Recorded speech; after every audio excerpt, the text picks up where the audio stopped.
सरकारले जेठ 15 गते आर्थिक वर्ष 2082-83 को बजेट ल्यायो। 19 खर्ब 64 अर्ब रुपियाँको बजेट ल्याएको छ। केहीलाई लाग्न सक्छ यो बजेट भनेको के हो? साधारण कुरा हो। तपाईँ हामीले मासिक वा वार्षिक रूपमा कति आम्दानी गर्ने र त्यो रकम केमा कति खर्च गर्ने भन्ने अनुमानित योजना बनाउँछौँ। त्यस्तै देशले पनि वर्षभरि कति आम्दानी गर्ने र त्यो रकम कहाँ कति खर्च गर्ने भनेर बनाएको अनुमानित योजना नै बजेट हो। नेपालमा बजेट प्रणालीको औपचारिक सुरुवात विक्रम सम्वत 2008 माघ 21 गते तत्कालीन प्रधानमन्त्री मातृका प्रसाद कोइरालाको नेतृत्वमा बनेको सरकारका अर्थमन्त्री सुवर्ण शमशेर राणाले पहिलो पटक प्रस्तुत गर्नुभएको थियो। उक्त बजेटको आकार 5,25,19,000 रुपियाँ थियो। यस बजेटमा सार्वजनिक प्रशासन, आधारभूत शिक्षा, स्वास्थ्य सेवा र कानुनी व्यवस्थालाई प्राथमिकता दिइएको थियो। यद्यपि 2013 सालमा मात्रै योजनाबद्ध विकासको अवधारणा भित्रिएको हो।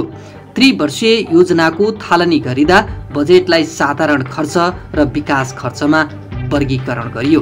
तपाईलाई लाग्दो हो 19 खर्ब 64 अर्ब यत्रो पैसाका लागि स्रोत कसरी जुटाउँछ? सरकारले कसरी आम्दानी गर्छ? सरकारले विशेष गरेर 4 किसिमका स्रोतहरूबाट आम्दानी गर्छ। पहिलो हो राजस्व, जुन तपाईँ हामीले किन्ने सामानमा र तपाईँ हामी जस्तै नागरिक र कम्पनीहरूले गर्ने आम्दानीमा कर वा शुल्क लिने गर्छ।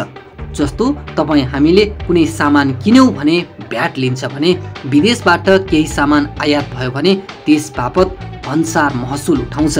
दोस्रो, सरकारले विभिन्न मुलुकसँग अनुदान लिन्छ, त्यसबाट पनि नपुगेको रकम ऋण लिन्छ।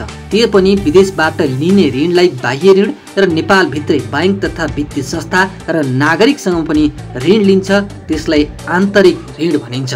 यो बजेटले आम नागरिकलाई कसरी असर पार्छ त?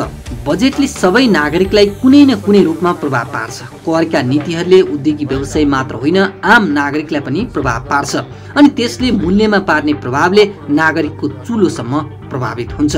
सामाजिक सुरक्षा अन्तर्गत राज्यले बाँड्ने ज्येष्ठ नागरिक भत्ता, एकल महिला भत्ता लगायतका अन्य 76 प्रकार भन्दा धेरै सामाजिक सुरक्षाका कार्यक्रममा पनि बजेटले प्रभाव पार्छ।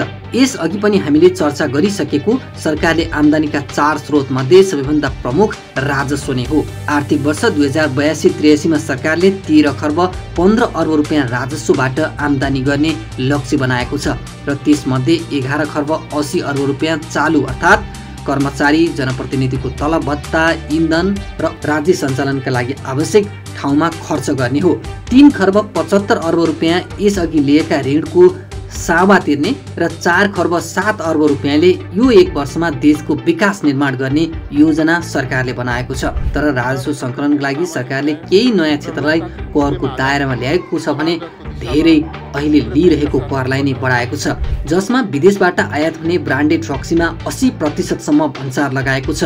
बियर, चुरोट र सुर्तीमा भन्सार दर बढाएको छ।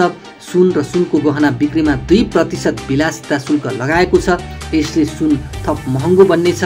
यस्तै सूचना प्रविधि सेवा निर्यातबाट प्राप्त हुने आयमा 75% कर छुटको व्यवस्था गरेको छ। विद्युतीय गाडीको भन्सारलाई यथावत राखेको छ।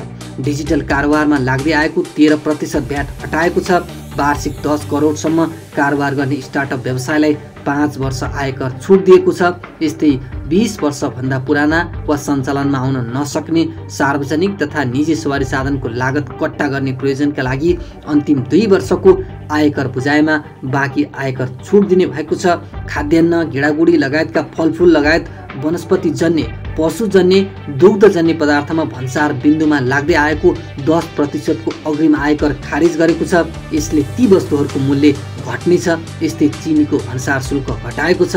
यसअघि 30% रहेको भन्सार शुल्क घटाएर 15% मा झारेको छ। यसले आम उपभोक्ताले केही सस्तोमा चिनी किन्न पाउनेछन्। अरू के आयो बजेटमा?